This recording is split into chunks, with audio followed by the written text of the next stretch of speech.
Mboloa, je sais que c'est difficile pour toi aujourd'hui. Je sais qu'en cette rentrée scolaire, tu te demandes comment est-ce que je vais arriver. Élever les enfants dans une famille monoparentale, ce n'est vraiment pas facile. Assurer le rôle de père et mère, c'est une tâche quasiment difficile. Et en cette rentrée scolaire, je sais que tes nuits sont pénibles parce que tu stresses. Est-ce que j'aurai assez d'argent pour les taxis des enfants? Est-ce que j'aurai assez d'argent pour les fournitures et les livres? Mais ne t'inquiète pas, il y a peu. Si, ça va aller. Dans cette vidéo, je vais te présenter un titan qui a réussi à élever ses 3 enfants sans papa, toute seule. Et si elle a réussi, tu peux aussi le faire. Elle va nous présenter sa méthode et son moyen de réussite. Bonjour madame. Bonjour. Vous pouvez vous présenter s'il vous plaît? Bonjour madame. Je suis madame Yandé André, mère de 3 filles que j'ai élevées seule, pas parce que c'est un choix, mais c'est parce que c'est, je peux dire, une contrainte de la vie. Et je ne me suis pas laissée faire. C'est comme ça que j'ai dû multiplier plusieurs boulots.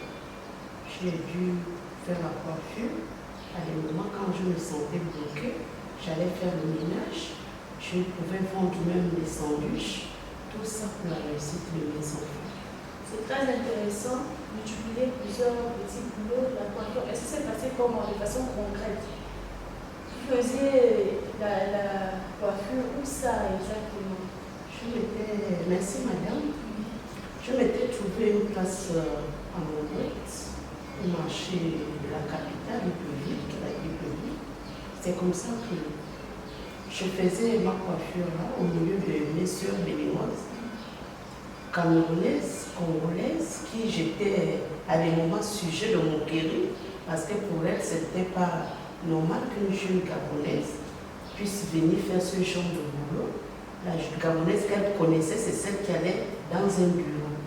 Mais moi, j'ai essayé de mettre tout ce que j'ai derrière parce que j'avais un objectif à atteindre qui est l'éducation de mes enfants.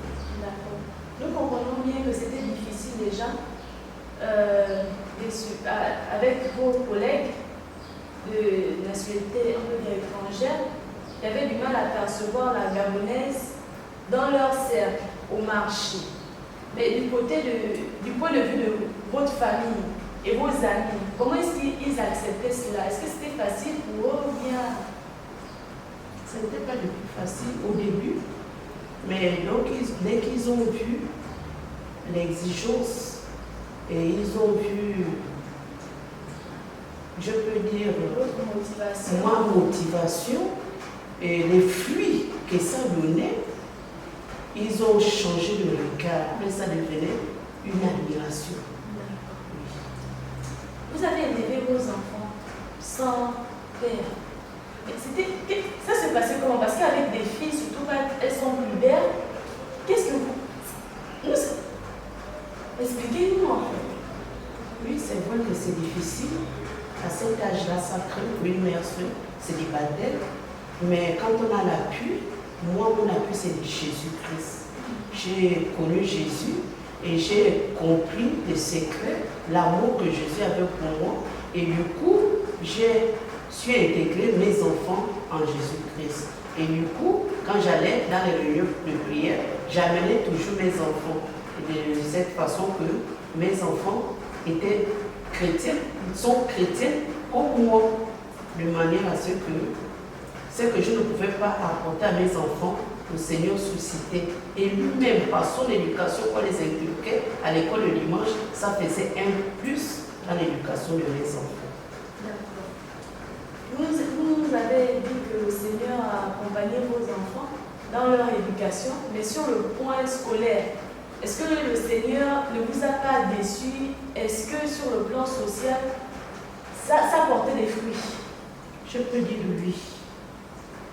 Ça portait des fruits. Je ne suis pas déçue. Le Seigneur est fidèle et il est amour. C'est vrai. Je peux le certifier. Parce que mes enfants aujourd'hui, ce sont des épouses.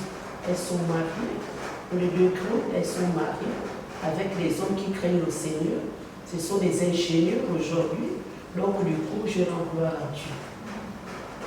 Merci madame. Est-ce que vous avez un mot de fin, un mot d'encouragement pour celles qui nous écoutent? J'ai un mot d'encouragement. Une mère célibataire, combien c'est difficile en cette période. C'est stressant. Quand tu sais que les enfants doivent reprendre le chemin de l'école et que tu n'as pas pu épargner, c'est pour dire à celle-là que lorsque le Seigneur te fait l'occasion de trouver un petit boulot qui va te ramener quelques centimes à la main, n'épuise pas tout. Cherche à mettre de côté. Et c'est ça là que tu prendras à la rentrée scolaire pour faire les fournitures et tout ce qui suit. Merci. Amen. Merci. Les titans, vous avez compris. Cette femme est ma mère. Nous mettons tant d'acharnement, un titan géant, à vous expliquer qu'on peut réussir avec rien ou presque rien. Parce que nous avons vu des personnes qui l'ont fait. Nous, aujourd'hui, nous avons choisi maman parce que pour nous, c'est le meilleur des titans. Elle s'est battue, c'était difficile. Chaque jour, il fallait attendre que maman rentre. On se demandait est-ce qu'elle aura une tête? Est-ce qu'elle pourra tresser une personne? On espérait, parce qu'on attendait pour manger le soir. Et quand il n'y avait rien, on se mettait à chanter les louanges. Quand il y avait coupure, on se mettait à chanter les louanges. J'ai grandi dans une petite chambre, mais j'espérais que tout pouvait changer. Et je sais que de l'autre côté, toi aussi, ta vie peut changer. Regarde dans tes mains. Qu'est-ce que tu as dans tes mains? Tu peux faire quelque chose. Et nous allons grandir ensemble. Abonnez-vous à notre chaîne, partagez, likez et commentez. Merci.